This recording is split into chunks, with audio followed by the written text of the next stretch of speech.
Assalamualaikum warahmatullahi wabarakatuh.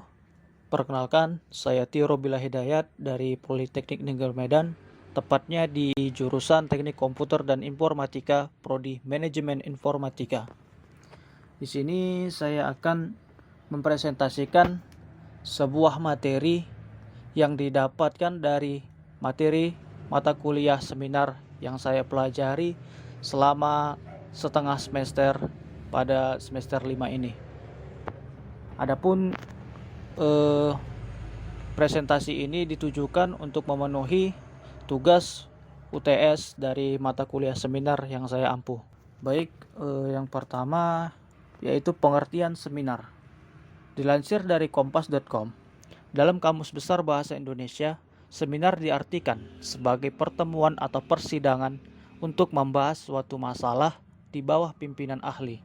Ahli yang dimaksud misalnya adalah guru, dosen, dan pakar peneliti dan sebagainya yang berhubungan dengan para peneliti-peneliti untuk mencapai sebuah fakta yang ingin dicari dari sebuah penelitian.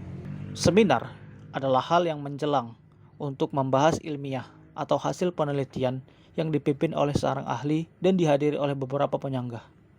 Selanjutnya, kenapa perlu seminar? Di dalam sebuah seminar itu ada yang namanya tercipta ide-ide yang cemerlang. Nah, dari ide cemerlang yang didapatkan dari sebuah seminar itu adalah sebuah diskusi, di mana sebuah diskusi tadi menciptakan sebuah ide-ide yang cemerlang.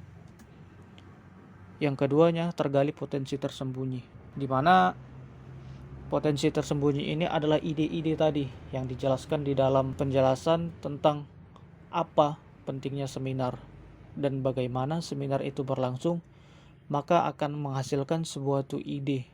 Nah, dari pemaparan-pemaparan ide yang dijelaskan, orang-orang yang mencetuskan ide-ide mereka bisa mengembangkan potensi-potensi diri, yang dimana mereka punya ide-ide yang selama ini tidak bisa tersalurkan, ada wadah untuk mensalurkan dari ide-ide tersebut. Lalu terciptanya diskusi yang menghasilkan sebuah rumusan. Nah, ketika sebuah diskusi sudah dilakukan, maka sebuah rumusan perlu diterapkan, di mana hal ini bertujuan agar sebuah seminar atau diskusi yang dilakukan itu bisa menghasilkan suatu fakta atau suatu hal yang bernilai tinggi, selanjutnya bermanfaat untuk masyarakat luas. Ketika sebuah diskusi menghasilkan sebuah rumusan, dan di mana rumusan tadi berdasarkan ide-ide cemerlang yang dibawakan oleh semua penyanggah ataupun seluruh peserta pada seminar tersebut, ataupun bisa dikatakan pada diskusi tersebut, di mana hasil-hasil tadi bisa digunakan untuk kemaslahatan umat, seperti bagaimana sebuah hasil tadi bisa berpengaruh pada kehidupan. Contohnya misalnya sebuah komputer dihasilkan berdasarkan sebuah penelitian yang dilakukan oleh para ahli dan pencetus.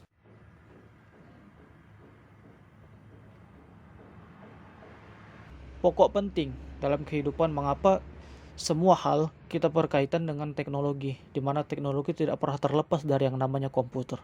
Itu salah satu contohnya.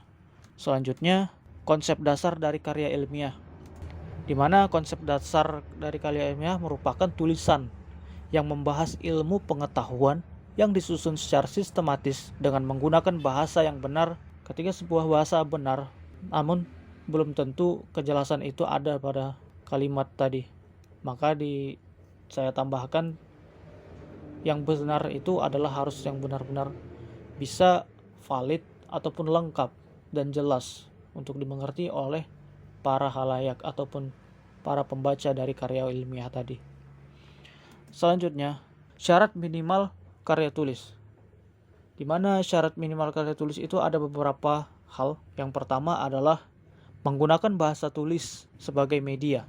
Lalu yang kedua ada membahas konsep ilmu pengetahuan. Yang ketiga ada disusun secara sistematis. Jadi untuk karya tulis ini, jika tidak disusun secara sistematis, maka tidak bisa dikategorikan sebagai karya tulis ilmiah sebagai sebuah karya. Jika karya tersebut memang bernilai, dia harus bisa tersusun secara sistematis dan jelas. Lalu dituangkan dengan menggunakan bahasa yang benar. Apabila sebuah karya tulis tidak menggunakan bahasa yang benar atau bahasa baku, mungkin para khalayak itu tidak akan menilai sebuah karya ilmiah itu bisa dikategorikan sebagai karya ilmiah. Mengapa? Karena salah satu pokoknya tadi adalah bahasa yang benar. Jadi jika tidak menggunakan bahasa yang benar, maka masih belum memenuhi syarat minimal dari sebuah karya tulis. Selanjutnya yaitu masuk kepada ciri dari karangan ilmiah. Karangan ilmiah itu salah satunya adalah memiliki ciri yaitu mendalam atau tuntas. Di mana mendalam di sini adalah dari segi-segi masalah yang dikupas. Lalu masalah dibahas sampai ke akar-akarnya, itu disebut tuntas. Gitu. Membicarakan topiknya secara detail. Itu. Lalu yang kedua ada sistematis, di mana uraian disusun secara pola tertentu sehingga jelas urutannya. Seperti tadi, syarat dari karya tulis tadi harus sistematis. Maka dari sini sistematis seperti ini harus berkaitan dengan unsur-unsur tulisan, yaitu berkesinambungan, berurutan, dan berkaitan. Jadi apabila sebuah karya tulis walaupun dia berurutan tapi dia tidak saling berkaitan, maka masih belum bisa dikategorikan sebagai sebuah ciri karangan ilmiah.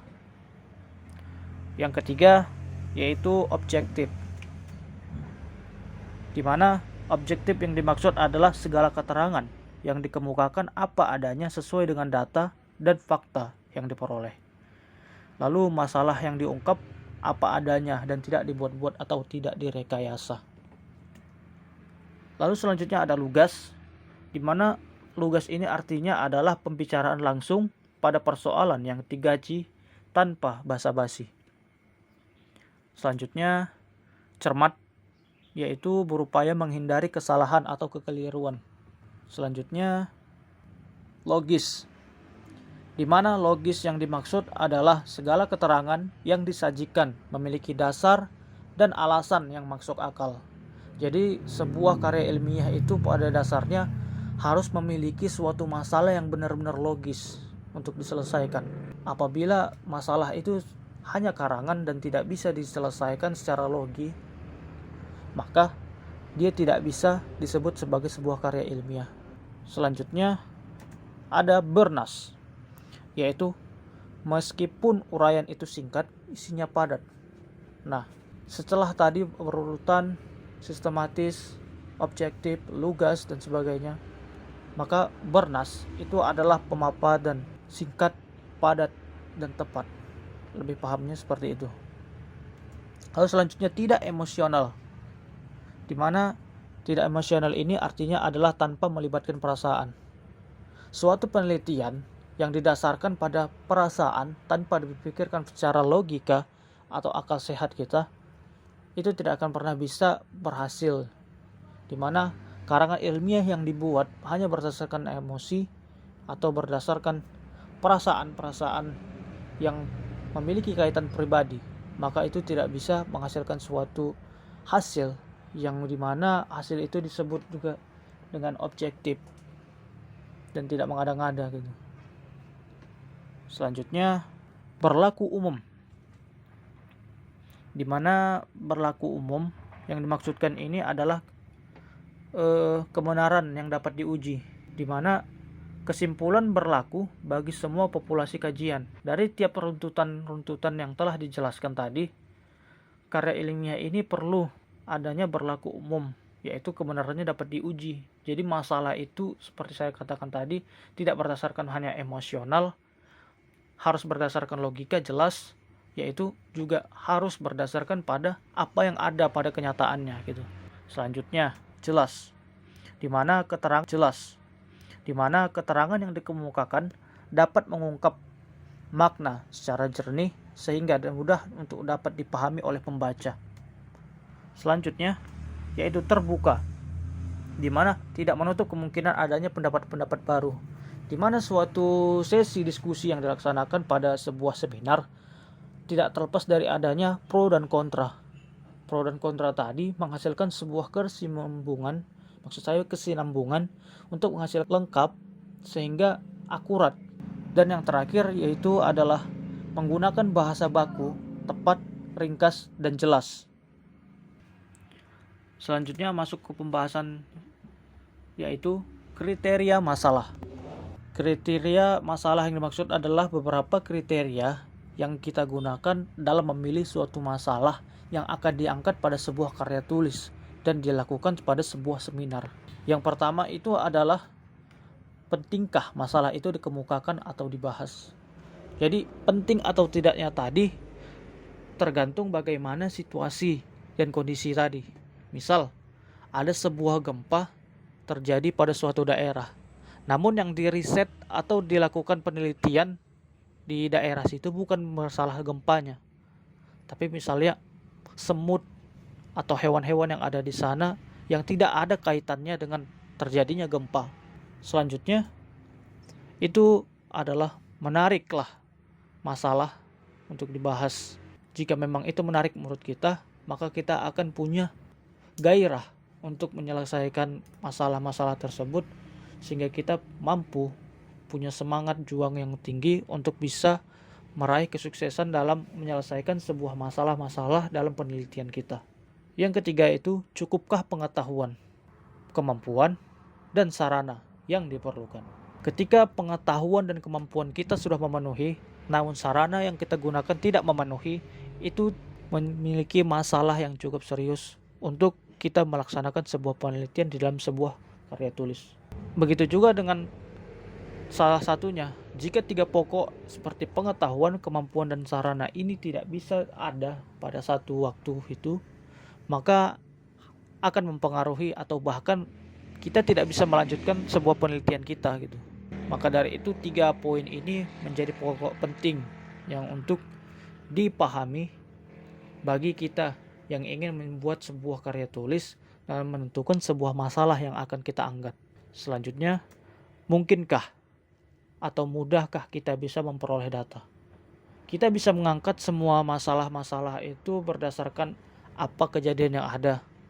Namun apabila kita tidak bisa mendapatkan data-data yang valid, walaupun itu benar adanya atau memang secara logis itu ada, tapi kita tidak bisa mendapatkan data-data yang harusnya menjadi penunjang atau penguat dalam argumen kita, maka itu menjadi masalah dalam kita menentukan masalah apa yang akan kita angkat pada sebuah karya tulis kita dan apa yang akan kita diskusikan pada seminar atau penelitian kita yang lainnya.